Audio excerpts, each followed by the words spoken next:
Magandang araw.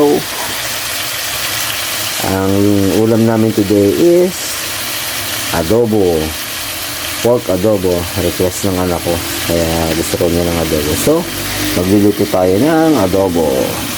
Iprito muna natin yung adobo para ma-absorb niya yung lasa ng pinagbabara natin ng toyo, suka at Del Monte pineapple juice. O, lagay tayo ng next batch. Naluto na yung unang batch. Ito guys, pag piprito ng saglit, ito pagka medyo brown na, pwede nang ahunin. Lagyan natin ng second batch. Ito yung adobo. Ganito ako kung paano magluto ng adobo. Piniprito ko muna siya. Tinatanggal ko sa pinagbabaran, then patutuluin, then saka ipiprito ng saglit. O, lalagyan na natin yung last batch. Last batch ng adobo. Ang ginamit ko nga palang karne dito, part ng baboy, ay liempo. Yung may kaunting ribs. Pinili ko talaga yun sa supermarket. Sarap kasi yung may taba, tapos may laman. Kasi medyo favorite ang anak ko yung may kaunting taba. So, yun ang pinili ko. Yung liempo. Pwede naman kayo mamili ng part na gusto niyo. Marami naman sa supermarket. O, naahon ko na yung last na batch na naiprito ko. So, ngayon, sa same pan, naglagay lang ako ng konting mantika. Magigisa na tayo ng sibuyas at bawang. O, kastahin muna natin ng konting bawang. Yan. Ako, kung gisa ng bawang, medyo golden brown. Hindi yung kulay puti pa.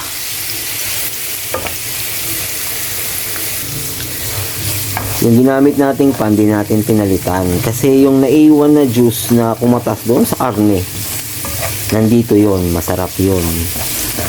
Sasama siya sa pagigisa, ma-absorb siya ng sibuyas, bawang, at ng karne. Sarap yun, yung mga nagtutong.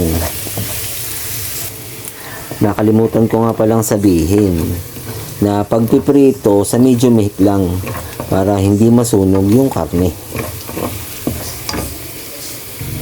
Yan, pwede natin ilagay ang sibuyas. Mapula na yung bawang. Luhiluin lang, halo-halo lang, gisa-gisa. Parang kinulang ako ng mantika. Pero okay na yan.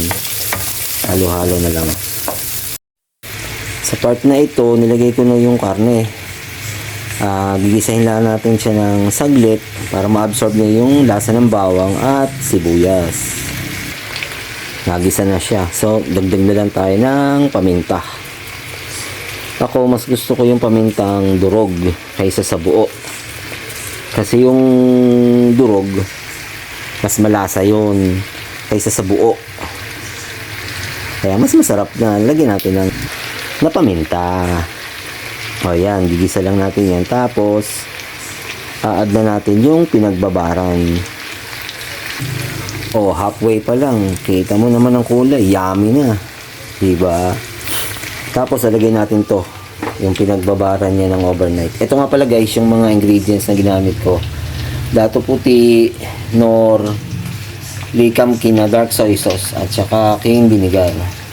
Ako kasi gusto ko cane vinegar kasi mas malasa yan kaysa sa pangkaraniwang suka. So, lalagyan na natin yung pinagbabaran.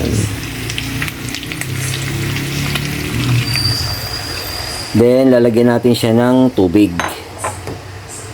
Yan, kumukulo na siya. O, ngayon, lalagyan natin siya ng tubig.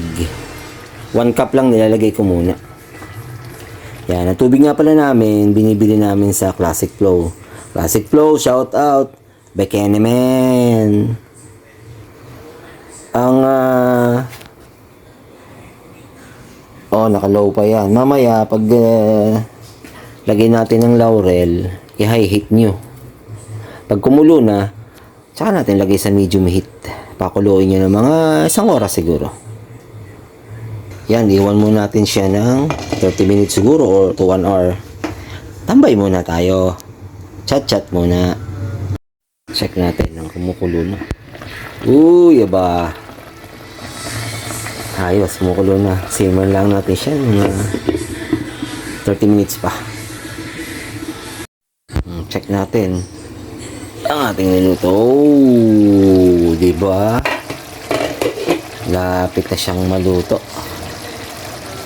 Konti na lang. Hinaan muna natin ng apoy. Okay? Check natin kung malambot na. Ganito kami kung mag-check kung malambot na. Oh. Pag umihiwalay na yung ayan, medyo malambot na siya.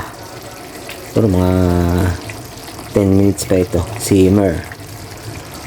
Para mas lumambot. Mas malambot kasi. Mas masarap. Diba?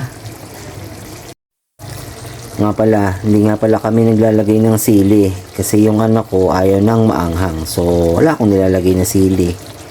Ito kasi dapat may sili para mas maanghang, mas masarap. Kaya lang, hindi gusto ng anak ko ng maanghang. So, wala tayong sili. O guys, so, malapit na siya maluto. Kaya lang, i-reduce pa natin yung sauce niya para mas ma-absorb ng karne yung lasa. Tuyo-tuyuin pa natin kasi mas masarap yung medyo nagmamantika ang adobo. Diba? Check na natin. Okay. Mukhang luto na siya.